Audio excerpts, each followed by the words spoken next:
So, hello everybody. This day I will show you how to rebuild this carburetor. It's a Solex Pict-5. It's from my Vanagon transporter. It's a stock on European spec vans. In fact, the injected ones are the minority. Most have a Solex or a Pierbook carburetor.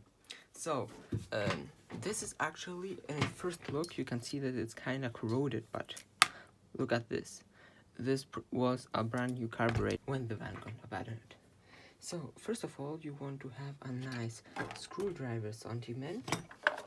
Okay, now it's kind of empty, but you can see I have made a small box for them. When it's full, nothing moves and it's perfect. You can find each screwdriver and it's very tight. So, take this one, or even better would be this one. You remove the screws here on the top of the carburetor to access it, and we will see what's going to be inside of it. So now you take this as screwdriver and it should be like that. You can see this is the top. It's basically brand new. I don't know what fell down. This is a stock seal, which means it hasn't been opened. And this is the floater and the float. You make it like that. You take it out, put it in a tidy space, or like this, so you don't lose it. And now the next thing you will do is start with this. We are going to disassemble it on the first part and then acid dip it in a solution that will clean it. I put this on the other side so I will know what goes where. It's very important to be tidy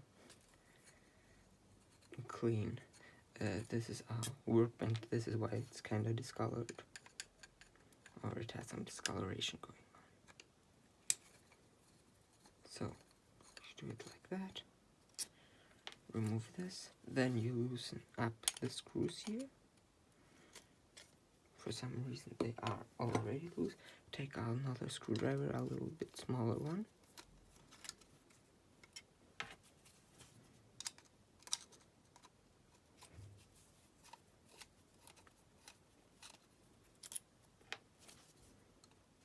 Now remove this. Kinda loose, to be honest, that doesn't matter. Now remove this. This is your automatic choke mechanism. Take the paper gasket, which is very important as it's a heat barrier. Without it, you may have some problems with it. Then you pull this plastic piece off so it doesn't get damaged by the acid dip solution. Now you make it like that. And you tap it a little bit. It hasn't been opened for, so perfect. Doesn't look that bad, but I will replace it. It actually is pretty soft and nice. I think it was a NOS carburetor back then, before it got abandoned from the one I bought it from. Now you remove this little guy. This is your air mixture. Oh, that was good. This is your air mix tube, or how they call it. I think Volkswagen calls it air fuel mixer, something like that. And then you go over here. This is your idle shutter valve. Your shutter valve. Come on. And anyways, you just pull it off. I don't have a tool right now and I don't want to go away. So you take your 13mm now. You just need 13mm. This is probably a 71 or something like that, but it's very easy to just remove it. Nice. Don't forget this washer here. Everything is glued on for some reason. That's very nice. Now you can access the main jet, which is brand new. In my case, you do it like that. Maybe take a bigger screwdriver just in case. Yes, this one. Wow, it's tight. Don't want it to slip. Maybe this one fits. Yes, perfect. This is even bigger. You don't want to damage the main jet. So always use the correct screwdriver.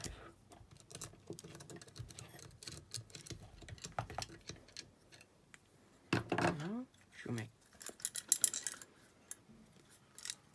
That's your main jet. It's perfect. You can clearly see that it didn't get used that much. It's still shiny and kind of clean. If you see how my previous one looked inside, then you will understand what I say. But anyways, so now what you are going to do is take a screwdriver like that, remove the CO.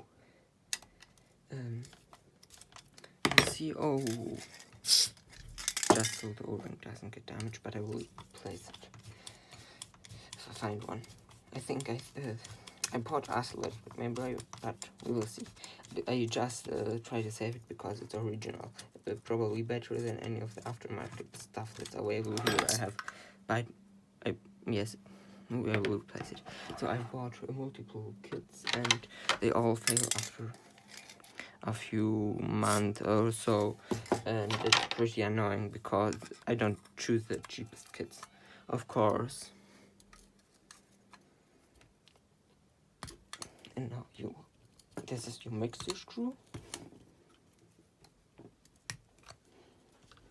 That's pretty tight, to be honest. But look at this. Usually they're all gummed up. It's like new. It's a perfect carburetor. They just need replating the exterior. The exterior parts just need some replating. Edge.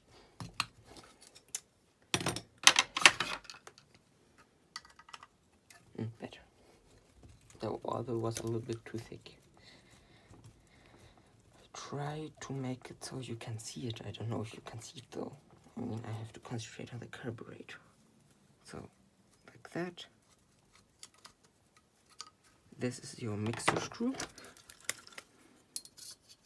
Okay, this one was out. But still, look at the O-rings. It didn't get used much as a carburetor, just got abandoned. Now we are going to remove the idle jet, which is this big one here.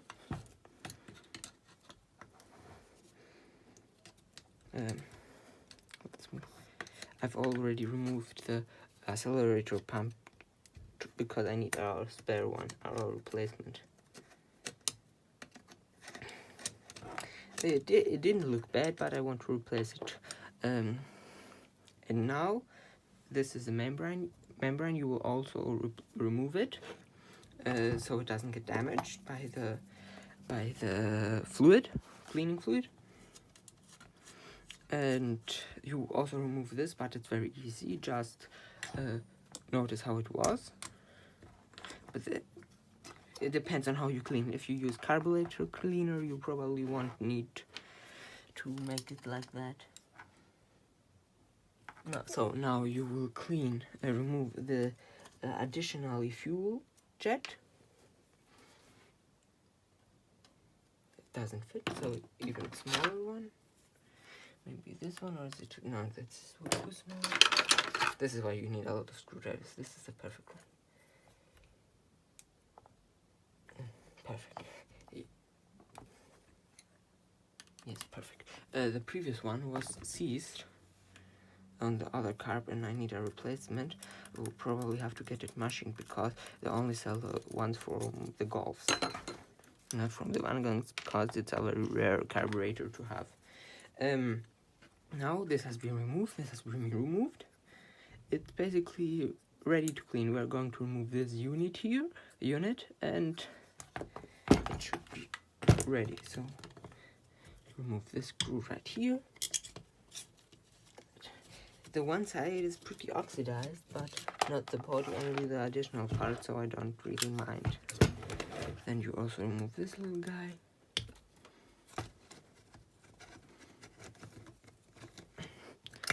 be very careful with this. It's no longer available. Then like this, you pull it up in theory and it comes off. Okay, I'm going to remove it. On the other one, you just lift it up. I don't know why you can see it. It's in there. You just lift it up and it comes off. I don't know what's stuck. I will probably use some penetrating fluid for this. And the last thing I want to say is it's good to have something like that, where you put all your jets inside and then put it in the fluid, in the cleaning fluid, and then put it on the cleaning fluid so it gets nice and clean. Here are the other parts, perfect, and this is the main jet, and you just put them in there. They get clean. Remove the O-ring so they don't get damaged, but anyways, you need to remove them mostly because they need replacement. You can see it if they're dry rotted or damaged. I don't know, I need to see if they need replacement or I also have replacement ones here, but I don't know if I want to use them because they're aftermarket. But anyways, part 2 is coming soon. If you like this video, like, share, subscribe, and as always, have a nice day. Bye.